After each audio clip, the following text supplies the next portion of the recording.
এই আফজাল বিন শমশের বিন তুগলক ওরফে Pep Guardiola ওরফে কার্লো আনচেলত্তির আব্বু ওরফে স্যার অ্যালেক্স ফার্গুসনের নানা, এই ভদ্রলোকের যে স্টেটমেন্টটা, যে আপনার কি বলে এটাকে, যে ফাহমিদুল প্রমাণ হইল জাতীয় দলে খেলার যোগ্য না, নট সিলেকশন হয় নাই, নট ও সুযোগ পায় নাই, নট ওর থেকে ভালো প্লেয়ারকে চুজ করা হয়েছে, প্রমাণ হইল সে জাতীয় দলে খেলার যোগ্য না। এই লাইনটা আপাত দৃষ্টিতে শুধু মনে হইতে পারে যে আচ্ছা ঠিক আছে, কোনো এক বোকাচোদা কইছে কিছু একটা। একটু একটু মানে জিনিসটা একটু আপনি যদি প্রপারলি একটু মাথা ঠান্ডা করে দেখেন, আপনারা খুব সহজভাবে বুঝবেন যে শিক্ষিত এবং অশিক্ষিতর মধ্যে ডিফারেন্সটা কী। আপনি একটা সিন্ডিকেট চালান, হ্যাঁ, এখন সিন্ডিকেট চালানোর জন্য ব্রেইন লাগে। এতদিন ব্রেইন ছাড়াই গোবর গণেশগুলো চালাইতে পারছে বিকজ আমরা কেউ কথা বলি নাই। এই যে এখন যাতা দেওয়া শুরু করছি, এদের এখন তেল বাইর হওয়া শুরু হয়েছে। প্রমাণ হওয়া মানে কি? প্রমাণ হওয়া মানে হচ্ছে যে এতদিন ওরা মানে তসবিদরা বসেছিল, আল্লাহ আল্লাহ করছে যে ভাই কিছু একটা আমারে দেখান, কিছু একটার বেসিসে যাতে আমি বলতে পারি যে এই প্লেয়ারগুলা ভালো না। প্রমাণ হওয়া কিন্তু is a very strong statement. এবং কার এগেনস্টে আপনি এটা বলতেছেন? 18 বছরের একটা বাচ্চা যার কোনো ঠেকাই পড়ে নাই বাংলাদেশের হয়ে রিপ্রেজেন্ট করার।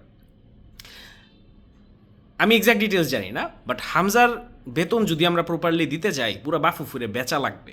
এই প্লেয়ার কেন মানে নিজের খায়া বনের মোষ তাড়াইতে আসছে বাংলাদেশে খেলার জন্য? Out of patriotism, out of love for the country. Fahmidul কেন আসছে?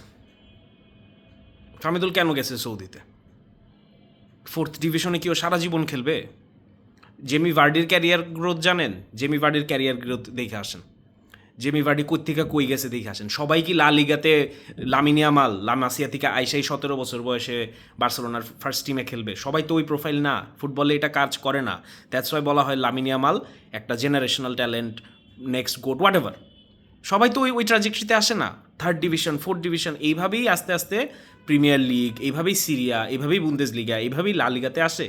এর আগে সান্তানদের খেলা লাগে, এর আগে সিরি বি খেলা লাগে, এর আগে চ্যাম্পিয়নশিপ খেলা লাগে। সো 18 বছরের একটা বাচ্চার জন্য এই কাগু বলে বসে আছে প্রমাণ হইল সে যোগ্য না। Based on what? Based on nothing. আপনারা বলতেছেন যে খেলা না দেখে আমরা ডিসাইড করে ফেলতেছি ও খেলার যোগ্য। খেলা না দেখে আপনারা কিভাবে ডিসাইড করতেছেন যে ও না খেলার যোগ্য? আপনি বাংলাদেশের টিমের যে চৌধুগুলো আছে এদের মধ্যে কয়জনের খেলা দেখছেন আপনারা বলতেছেন যে ওর খেলা না দেখে না খেলার যোগ্য না? পয়েন্টটা বলেন। অ্যান্সার দিতে পারবেন না। তখন এরকম অন্ধ কানা মানে কিছু স্টেটমেন্ট দেওয়া লাগবে যে প্রমাণ হইল সে যোগ্য না। 18 বছরের একটা বাচ্চা খেলে নাই একটা জার্সি পরা বাংলাদেশের, তারে আমরা কেউ দেখি নাই ম্যাচ খেলতে বাংলাদেশের হয়ে, তাতেই প্রমাণ হয়ে গেছে সে বাংলাদেশের যোগ্য না। অথচ ইটালিয়ার একটা ডিভিশনে, ইউরোপিয়ান ফুটবলের একটা ডিভিশনে খেলার সে যোগ্য, বাংলাদেশে খেলার যোগ্য না। এই বাঙ্গুর স্টেটমেন্টে গায়ে লাগছে। বিষয়টা কি আমি আপনাদেরকে বলি, গায়ে লাগছে। চাচার কামাই ধরে টান পড়ছে।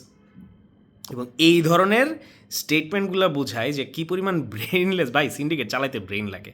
অ্যাটলিস্ট স্মার্ট মানুষ হইতো প্রপারলি ডিল করতে পারতো। এইসব বালসাল স্টেটমেন্ট দিয়ে হচ্ছে এই চোদগুলা ধরা খাইতেছে এবং সামনে আরও ধরা খাবে। জাস্ট একটা মানে গুড নিউজ আমি আপনাদেরকে দিই, ফুটবল ক্রিকেট হবে না বাংলাদেশে। 25 বছর ধরে ক্রিকেটে যেসব যাচ্ছে তাই হয়েছে, ফুটবল এটা হবে না। ফুটবলের ফ্যান্ডাম ইজ ডিফারেন্ট, ফুটবলের ফ্যানরা ডিফারেন্ট। এইসব চুদুর বুদুর চলবে না।